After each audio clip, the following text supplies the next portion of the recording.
bu fekkee nga am benn texte boo xamante ne moom nga am ak problème nel texte bii lii la wax lii laa ci am problème ñu dépiécé la pièce par pièce yu ngeen fay jàng téere bu kenn jàngul koo fi laaj benn question wala nga jox ko benn aaya bu demul ubbi ChatGPT du ko mën a lire démb ci bëccëg fii lañ nekk benn waaye naa ñu Ibn Ben Kassir ci guddi gi ñu ñëw benn waaye naa ñu Jalalayn xaadim mayel kii mu wax inshallah dégguma arab de dégguma alquran question laa amoon rek mën naa ñëw bismillah ñoo lay déglu dama bëggoon laajte ban preuve ngeen am quoi que yonente bi yàlla moo ko yónni laa bëggoon ngeen bàyyi ma tontu ko rek baal leen ma léegi ba ma laaj non xaadimu Quran bul yàq jàpp ci s'il te plaît bul yàq jàpp ci rek Mohamed tontu ko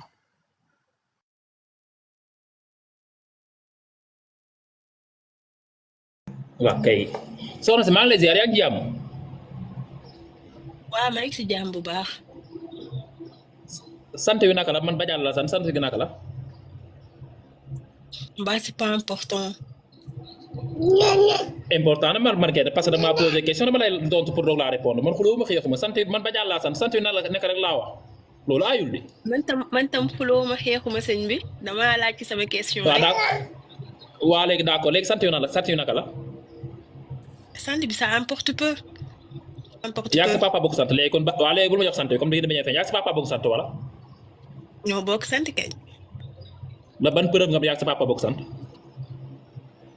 ba parce que moo ma jur ban preuve nga ni kooku mooy sa baay kan moo la ko wax mais Mohamed on répond pas une question par une question moi je t'ai posé une question laa la posé ban preuve nga am ne kooku mooy sa baay laa la laaj tontu ma kay nee ma kan moo ko wax réponds d'abord à ma question je te répondrai après léegi ñun yàlla moo ñu wax ne yow nga yónni yonent yàlla Muhammad léegi ban preuve nga am ne kooku mooy sa baay léegi tontu ma léegi man tontu ma non j'ai pas compris nga ni sama papa moom wax ne yàlla nee na moo yónni yonent yàlla Muhammad léegi ban preuve nga am ne yow kooku mooy sa baay papa moo la wax ni yonent yàlla Muhammad yàllaa ko yónni sama papa ma ko wax ma gëm ko léegi ban preuve nga am ne kooku mooy sa baay rek dem sama yoon non jàng biir nga xaar du jàng aay dem rek sama papa moom wax ne yàlla moo yónni yonent yàlla Muhammad léegi yow ban preuve nga ne kooku mooy sa baay non ça c'est pas une réponse sa papa moo la wax que ni non tontu non répondre naa la bu la doyee baax na bu la doy man sama papa moom wax ne yàlla moo yónni yonent yàlla Muhammad sama papa ma ko ma gëm ko yow ban preuve nga am ne kooku mooy sa baay ki nga bokkal sant ban preuve nga si am tontu ma léegi tontu ma rek yow ba ban preuve la parce que dama judd ñu ne mooy sama papa nga gëm ko ba gëm naa parce qu'on se ressemble les question bi jeex na ne montre pas question bi jeex na da ngaa judd sa yaay ni kii mooy sa papa da nga gëm ko man tamit damaa judd ay milliards ni yàlla yónni ma xam ne ma gëm ko point jeex na comme da ngaa gëm sa yaay la ko nga gëm ko man tamit damaa judd ay nit yu bari wax ma gëm ko jeex na léegi kan ma xam non Mohamed t'es pas sérieux dëggantaan yow tam da nga sérieux wul di non mais parce que moi j'ai des preuves parce que y a les traits de caractère ana preuve jox ma say preuve ma jox ma say preuve parce que tu connais pas mes parents c'est pour ça mais moo tax ma laaj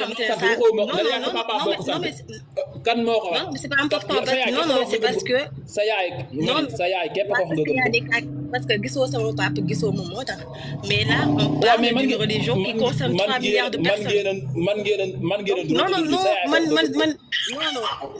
non parce que nekkul dama ko bëgg mais parce que y a des traits de caractère soo gisee sama papa day mel ni gis nga ma donc que là on parle d'une religion qui concerne 3 milliards de personnes man bi boo gisee sama doom nijaay day mel ni gis nga ma te bokkuñu papa man moom duma papa dañoo nduróo mais dañuy jaawale man sama doom nijaay waaw exactement parce que les faits sont réels les faits sont réels parce que di ko gis parce que sama doom nijaay man la gën a nduróo ci baayam te jur ma ko de non mais là on parle d'une religion qui concerne 3 milliards de personnes donc eu não entendo que você está falando lá embaixo, eu não entendo nada que donc você está falando. on peut pas berner 3 milliards de personnes comme ça en un claquement de doigts. Soxna Barke Sala may ma tuuti s'il te plaît même tuuti. Ah, cher, merci si yéegal bi ma yéegal. Je pensais que vous étiez misogyne dans ce live, mais finalement. De rien même tuuti jàpp ci rek am na ay góor yu nekk ci suuf sax te yéegaluñ leen donc duwut ne dafa am benn kii bu ñuy xool benn caractère bu ñuy xool pour yéegal nit bu place amee rek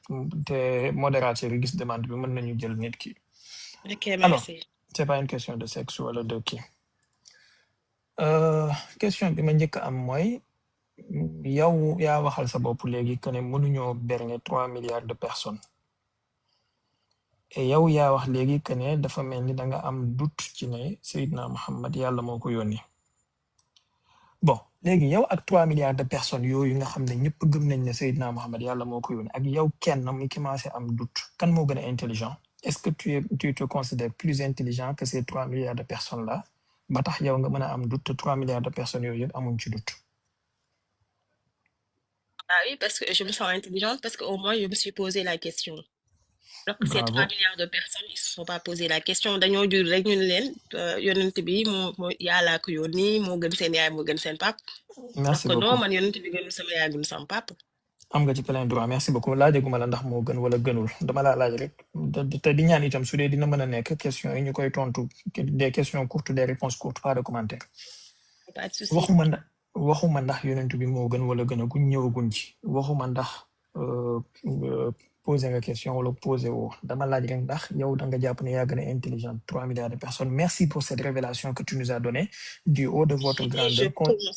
S'il vous plaît, on peut s'écouter s'il te plaît. Ouais, il n'y a pas de souci, je vous écoute. Merci.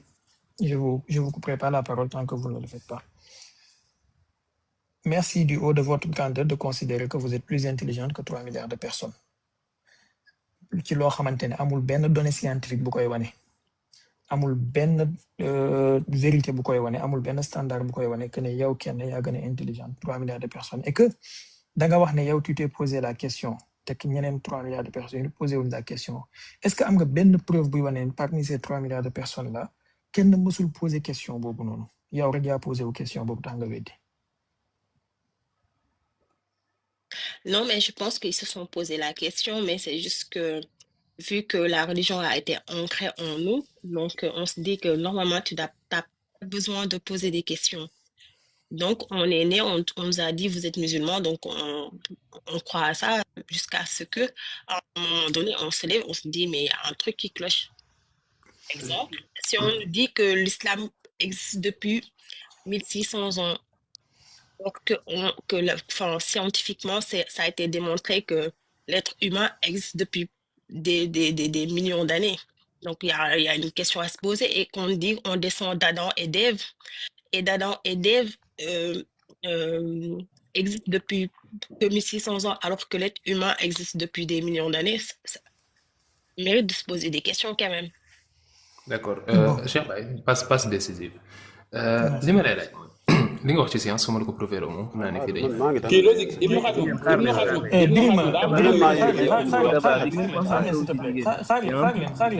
s'il vous plaît. non c'est pas Ibnu Xatum daa am ko ma yóbban si moom rek daa am ko ma. non Mohamed xaaral tuuti. non du si débat bi c'est pas du si débat bi du débat bi baal ma tuuti. du si débat bi baal ma tuuti dama envoyé message barki dem ba léegi.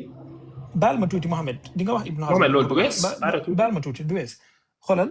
Birima yéegaluñ la fi pour nga wax ñu ne da ngay wàcc wala da ngay dawal dañ ne la Keita jaaroon na fi di la laaj ci Keita mu ngi nii yaa ko waxoon da ngeen di débat bu fekkee da ngay dawal wàccal nga dem dawal yi kenn laaju la fi aaya yéegal nga dem bu fekkee da ngay wàcc dictateur ngeen quoi dammel dana wax dëgg rek ngeen am problème fi toll nii Keita mu ngi nii moom moo la fi doon laaj léegi may ñu voilà maa la doon non du victimisation waa ji day ñëw di jaay ay dictature non mais dafa am débat bu nekkoon en cours Birima nuyu naa la lu tax ngeen bëgg a tëb li ngay waxee nii yow man nga ma imposer sa vision.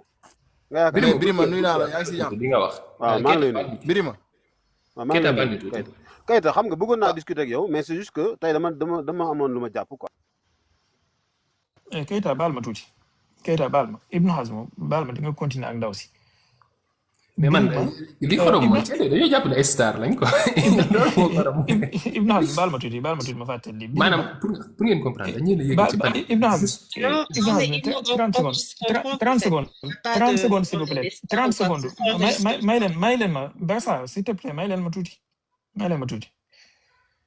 Ibnu kii Birima kenn waxul leen ne panel bi démocratie moo fi dox te ñun doxaluñ démocratie ak yéen ni ngeen di doxalee seen panel dañ leen di wan ne rek mën nañ koo doxal ak yéen bu kenn yéegee di leen laaj lu ngeen mënta tontu ngeen di ko saaga ka wàccee ka def yu kenn xamul fii liñ leen fi laaj moom ngeen di tontu pas de commentaire laajuñ leen ngeen nettali ñu seen vie wala seen journée naka lan ngeen di def da ngeen a nekk ci highway beeg da ngeen a nekk ci tram beeg da ngeen a nekk ci métro bi on vous a pas demandé ça Birima dañ la yéegal parce que Keita moo fi jaaroon di la laajte parce que da ngeen war a débat pare nga pour loolu yéegal bismillah ñu géewal leen pare woo ko toogal ci suuf ba pare soxna si moo posé question Linus moo ko doon tontu vas-y Mohamed soo paree nga wax Linus. d'ailleurs Birima daf ma bloqué woon parce que panelam laa romb xamul ko naqari mu bloqué woon ma temps yooyu maa ngi bindoon sigma defe naa bon ñi ma bloqué ci yéen bëri na soo ma mënee débloqué te su ma rombee sa panel nga jël ma dina baax trop Birima teg voilà donc li ma doon wax Barça genre yow da nga gis ni islam du dëgg dafa mel ni saxalal ñu ni islam du dëgg su fekkee da nga pare pour échanger ci loolu noonu baax na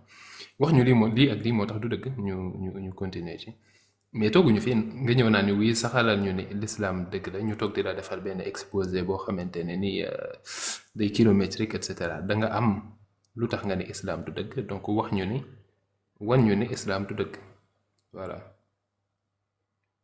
Moi, j'ai posé une question, j'ai dit à Mohamed, il m'a répondu en muy dugg ci sama ay mes trucs génétiques alors que c'était pas ça la question. Donc il m'a répondu, considère ça comme nul et non avenu. Non mais j'ai accepté sa réponse, je dis il y a pas de souci. Après j'ai dit que certes que il y a 3 milliards de personnes qui ñoo xamante ne dañuy suivre cette religion.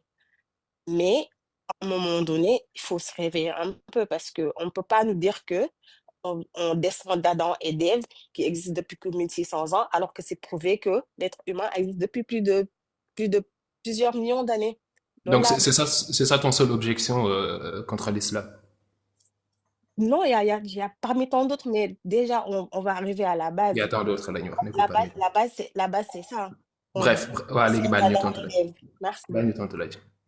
D'accord. Donc, li nga ubbee sophisme la mooy que ni Adam et Ève dañoo commencé exister au nu mu tuddati ban siècle la sax 6e 7e siècle nekkul ni léegi d'accord supposons Cheikh Baye dund na Cheikh Baye moo ngi judd 1900 dund ba 2000 donc dund na 100 ans 2005 la ñu bind livre tudd ko ci moom tudd ci Cheikh Baye.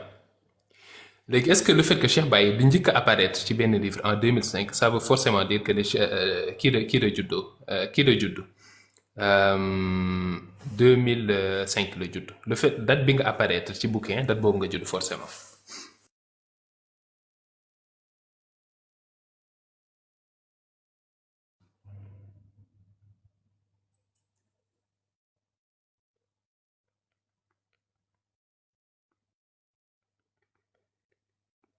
Allô, yaa ngi may dégg wala? Ouais, je vous écoute, mais ça coupe un peu. D'accord dama ni est-ce que date bi nga njëkk a apparaître ci benn livre loolu mooy marquer sa date de naissance forcément. Non, mais c'est pas ça la question, Ibnou. Je sais pas si vous m'avez compris ou pas. Non, je comprends naa la bu baax. Je repose la question ou c'est bon? Non, j'ai très bien comprise léegi li ma la laaj mooy yow da ngaa gëm ni Adama existé wul woon avant Alquran parce que Alquran moo ko njëkk a tudd mooy livre bi ko njëkk a tudd kon avant existé wul woon loolu noonu di maanaam fausse implication la est-ce que. date bi nga xam xaaral tuuti est-ce que date bi. non mais attends damay bañ ñu juumoo en fait. Mais je dis que dans le Coran c'est cité que les premiers hommes étaient Adam et Ève, on descend tous de d'eux, on est d'accord? Ouais. Donc c'est prouvé le contraire. C'est ça qui m'intrigue, c'est ça que j'arrive pas à comprendre. Lan mooy prouver le contraire? Il y a des ossements et des pare nga pour débattre ci ossements yeeg yooyu noonu ak évolution su fekkee ci loolu nga bëgg a débattre léegi mën nga indi say sources may indi sama yos. C'est prouvé que. non xool ñun. D'où commence l'être humain. On sait tous, non? On a été à l'école. Donc on sait. Et c'est prouvé. Donc sa argument mooy c'est prouvé mais yow mënoo ko prouver. pare nga pour débattre ci science ci évolution wala pare woo da nga bëgg a wax ci évolution. fu doomu aadama jugee loolu nga bëgg a wax. Sur l'évolution de l'homme, bah, exactement. Donc d'accord ça veut léegi dire nañ ubbi qu'on ouvrage. ne descend pas d'Adam et d'Ève. oh là là da ngay débattre ci loolu n'est-ce pas instant yi da nga may wax ci rek mais indiloo ma argument bi su ma neexee ma la on descend d'Adam et d'Ève nii la c'est prouvé. Mais bah, c'est prouvé comment? bah voilà li nga doon wax sànq c'est prouvé comment justement moom laa lay laaj boobu ba léegi c'est prouvé comment que ni loolu nekkul. Bah, y a des ossements, il y a des livres à lire. waaw indil ñu livre yooyu li ci nekk laa wax ñu débattre ci man ak yow. Non, mais j'ai pas amené les livres pour dire que, enfin, t'as été à l'école, enfin, vous me permettez de vous tutoyer parce que. Argument bi mooy li ñu si jàngi woon la ok. Non, mais c'est pas ça, mais c'est juste que c'est partout, c'est prouvé. Tu regardes sur Internet, tu tapes l'évolution de l'homme, ils vont t'amener enfin, comment l'homme a évolué depuis tant d'années. Donc la preuve, c'est que quand tu vas sur Internet, ils vont te dire que l'homme a évolué depuis plusieurs années. Bah bravo, hein. Machallah. Donc daji nga di ça, machallah. Est-ce que mënuñu passer ci leneen parce que niveau bah, j'avais autre chose. Ah, non mais vous parce que c'est juste je veux comprendre. Je veux comprendre pourquoi d'ailleurs on xam nga dit lan mooy théorie déjà. damay ñaan bu kenn tëj sama micro dama koy ñaan ngeen. est-ce que xam nga lan mooy théorie Barça. damay ñaan bu kenn tëj sama micro pour une minute damay ñaan Barça c'est la notion de l'unidimensionnalité. Quand vous parlez, vous nous posez des questions irrationnelles, nous ne pouvons pas prendre la liberté de vous répondre d'une manière factuelle. Man maa ngi woon ci suuf di la déglu. L'irrationalité que vous... Non, mais l'irrationalité, je vais vous répondre, je vais vous répondre. C'est pour ça qu'on se pose des questions par rapport à votre religion. Je suis désolée, Perras. Je suis désolée, c'est pour ça qu'on se pose des questions, parce que s'il n'y avait pas d'irrationalisme, de l'irrationalité, on ne se serait pas posé des questions. Je vous ai parlé. Non, mais attends, écoutez-moi, parce que si l'islam... bu dee dégg ngeen ay olof wax leen ay olof. bu dee dégg ngeen wolof wax leen ay olof du ngeen di tubaab. Barça soo déggee sama à l'entame de mes projets j'ai parlé de l'unidimensionnalité. dama ni la bu nekkoon islam dëgg la personne ne se serait posé des questions. Non déjà. loo xamante ne looy jiixi jaaxa ça veut dire qu'il y a un truc qui cloche. On est d'accord. Déjà, je ne sais pas. Ça veut dire que c'est pas raisonnable. Kan moo la yar. Sëñ bi Niass man bëgguma sax nga nekk ci panel may yegg. Dama la ñaan rek nga may tuuti rek. Ça c'est mon domaine de prédilection. dinaa la may dafa am lu may wax baal ma tuuti dafa am lu may wax. lii pour ñëpp Barça s'il te plaît. Cher may ma tuuti. lii may wax nii ñëpp laa koy wax commencé ko ci Mohamed mi moom live yërëm leen ñi leen di déglu ngeen yërëm seen bopp ngir yàlla waxandoo dafa métti su kenn di wax nag keneen tëj micro am Barça posé nga sa objection posé nga sa question ngir yàlla mutal sa micro nga déglu ñu tontu la su tontu bi demee jusqu'à son terme su dee tu n'es pas satisfaite nga ñëwaat nga ne je suis pas satisfaite parce que nangam mais nañu dégluwante kii di waxee asamaanu juróom-ñaar kii di waxee planète Mars kii di waxee suufu juróom-ñaar kañ la ñuy comprendre ante. Merci Barça, comme vous allez prendre les recommandations du cher. Non, attendez, prenez la liberté de fermer votre micro. Alors que tu es arrivé en dernier. Moi depuis tout à l'heure. Non, damay interagir. Barça, bon d'accord, xam nga dans la vie. Il faut pas vraiment mettre en exergue une certaine unidimensionnalité dont vous ne maîtrisez pas les termes de référence. Kooku ñi jàng xam-xam yëpp di gëstu dégg nga sur l'évolution et sur les mutations et sur l'interdépendance bu ñu amee xam une religion nag c'est ce qui nous relie à notre Dieu, à notre foi. Xale bu tuuti ñëw di agresser suñu foi man dama d'accord sa place ci live bi vous agressez notre foi te tu n'as pas le coefficient intellectuel arrêtez tëjal sa micro ba ma pare. Non xale bu tuuti nga vous ne maîtrisez pas ce que vous dites. Voilà. Vous ne maîtrisez pas. Non, vous agressez notre foi. Et je vous dirai des réponses. Non, on ne va pas vous répondre. Et les gens qui vous répondent les gens qui tentent de vous répondre, je dis, hein, ne maîtrisent même pas. Agressé Non, personne. attendez, vous prenez la liberté de fermer votre micro. C'était pas mon intention, je voulais juste comprendre parce que dafa am ko wax ci biir live bi mu ne si Non, est-ce que tu peux prendre la liberté de fermer ton micro? Non, mais vous êtes le dernier arrivé, vous faites la loi. Ni l'aspect évolutionnel. Yo, Barça. Bah, si vous voulez pas que je parle, vous me descendez, c'est juste ça. Ouais, moi, je préfère que tu descendes parce que j'ai agressé personne. Amulo yar. Mais à quel moment j'ai dépassé quelqu'un? Non, mais à quel moment j'ai dépassé quelqu'un? Quel moment j'ai dépassé quelqu'un? À quel moment? Est-ce que dama saaga? Barça, Est-ce que dama wax nit yoo xamante ne war ma ko wax? Barça. Non mais Mohamed mooy borom live bi il est en train de m'expliquer si j'ai dit quelque chose de boo xamante ne dama manquer de respect à quelqu'un wala ma saaga wala ma def benn affaire. Non, pas du tout. Ok. D'accord. Barça.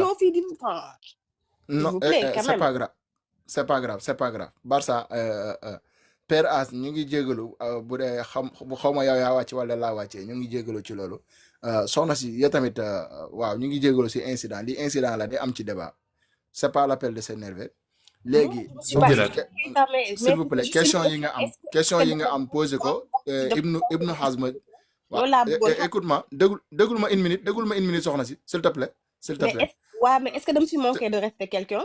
Non, manqué aucun respect. Loolu moom laa lay expliquer. C'est pas la peine. Père As maa la ko ñaan ngir yàlla. Père waaw d'accord Père As léegi maa la ko ñaan bàyyi kii Ibnu Hazm mais ma bugguma ku ma wàccee tooñ na ma parce que man live bi dama koy dee di guddi ak bëccëg du ma tëj sama micro boo leen seetee maa ngi ci fu Cheikh Baye nekk du ma fa yéeg. Wa Keita yow xam nga ma j'ai des arguments voilà.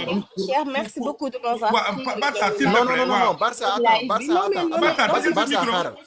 Barça xaaral Père As doo may tuuti Père As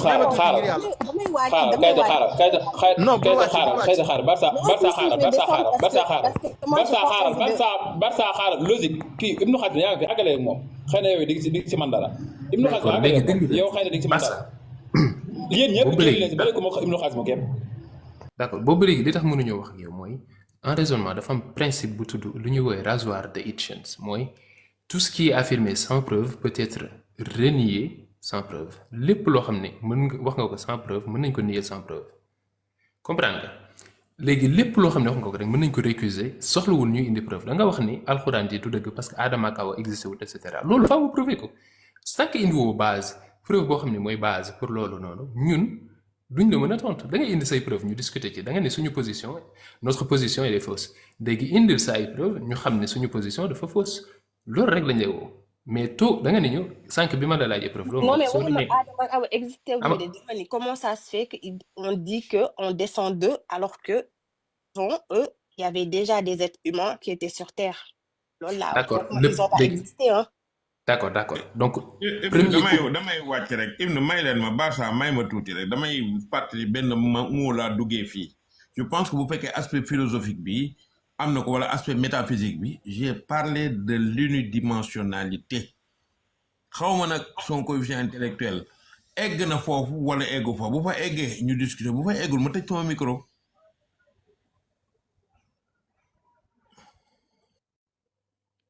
Ibn Hazm égalil ak moom. D'accord li ma koy wax mooy da nga affirmer benn mbir ñu soxla woon ci preuve léegi li nga wax mooy Adama ak Awa nekk ñu premier humain yi loolu mënul nekk nga ni ci science nga ko teg voilà expliquer ñu impossibilité wu que premier humain yi nekk Adama ak Awa loolu la ñu wax ñun dañ ne am na deux êtres anthropomorphiques yoo xamante ne ni humanité bi yëpp ci ñoom la découlé yow nga ni ñu loolu mënta nekk léegi defal ñu exposé nga wan ñu scientifiquement que ni loolu mënul woon nekk bul ma ne xanaa jàngi woo woon école bul ma ne xanaa xooloo ko ci Google su fekkee amoo ci argument mën nga wàcc ndànk ñu continuer suñu sujet franchement parce que bëgg nañ leen dimbali mais tamit. Oui mon père attends. Ibn Hamza merci beaucoup mais moi de démontrer si Adam et Ève étaient les premiers hommes ou pas parce que c'était ça ma question. Vous de me démontrer que Adam et Ève étaient les premiers hommes et que l'islam est vrai. Moi de faire à votre place. Je suis désolée. D'accord li nga war a comprendre mooy panel bi tooguñu fi ni dañuy démontrer islam maanaam ngeen di ñëw di ñu poser ay questions naan ñu wee ku ñëw ni ñu démontrer ñu islam ñu commencé ci burhanul imkan ba ci kii nii di démontrer véracité wu islam amuñu temps boobu noonu li ñu soxla mooy képp ku am objection contre islam képp ku am loo xam ne da ngaa jàpp ne lii mooy wane ne islam du dëgg nga ñëw indil ñu say argument ñu réfuter la ci donc da nga am ay argument que ni Adama ak Awa impossibilité la ñu nekk premier humain yi wan ñu que ni impossibilité la ñu nekk premier humain yi point barre loolu kese lañ la laaj su fekkee mënoo prouver loolu ñun mën nañu jàll ci leneen. maanaam li nga waxoon mais la mutation de l'homme de Néandertal la mutation de xamul Peras ki xamul loolu Peras ki xamul loolu bu ko jox may ko Père As xaaral rek. Non, mais Peras ki xamul loolu xaaral tuuti attends, tuuti la bu mu xamul dara. vous êtes là à défendre votre religion. Mais pour défendre votre religion, il faut des arguments. Il faut que vous mettez carte sur table pour dire que oui, notre religion, elle est vraie parce que on démontre que Adam et Ève, mais comme vous êtes incapable de me démontrer ça, bah, ça sert à rien de discuter parce que c'est pas à moi de vous amener les preuves.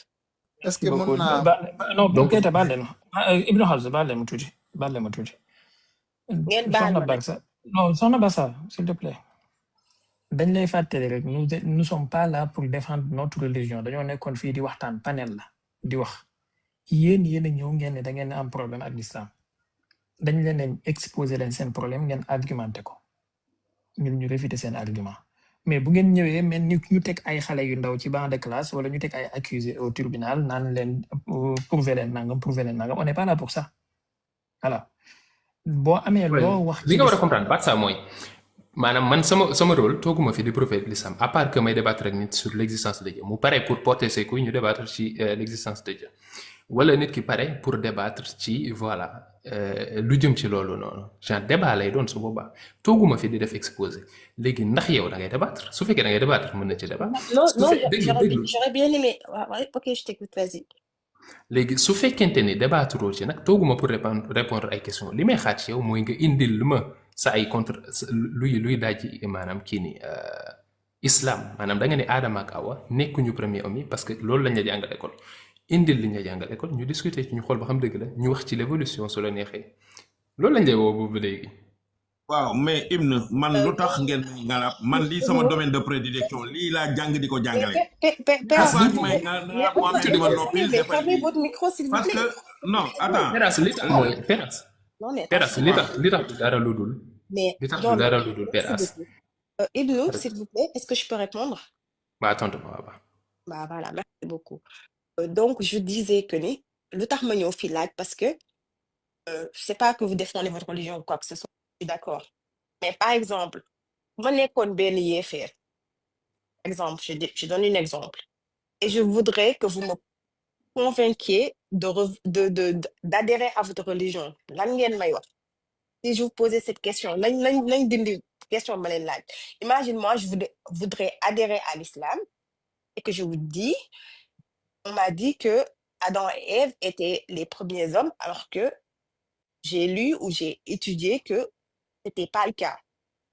Donc, il y a un bon argument pour me convaincre d'être musulmane. Merci beaucoup. D'accord. Problème bi mooy da nga ma bëgg a mettre sur la ngir yàlla may ma loolu waaye ngir yàlla jaay ma loolu. Peras maa la ko ñaan Peras xam naa Peras ngir yàlla bàyyi kër naa ne li nga ci mën a wax kenn mënu ko ci wax fii nii donc moo tax ma lay épargner cancre bu mel nii donc maa la ko ñaan li ma lay wax mooy indil ma li nga jàng justement moom laa lay wax boobu ba léegi dangaa jàng feneen ñun la du moom donc impossible ay preuve la yoo xamante ni day réfuter position que ni Adama ak Awa ñooy premiers hommes loolu laa la wax nga indil ma ko ngir yàlla ndax mën nga ma ko indil bul ma ne lu ñu jàng école. Non, mais là, on est en train de tourner autour du pot depuis tout à l'heure parce que je sais que vous allez jamais me répondre.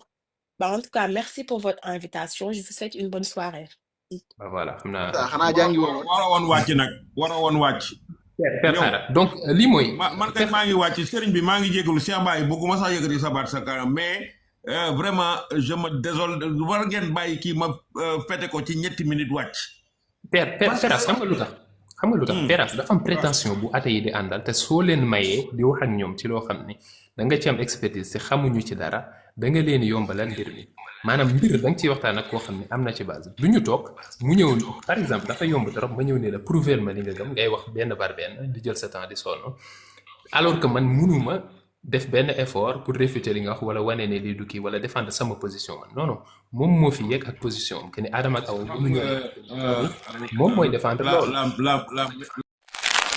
abonné leen tey aimé di partager di participer di envoyer ay cœur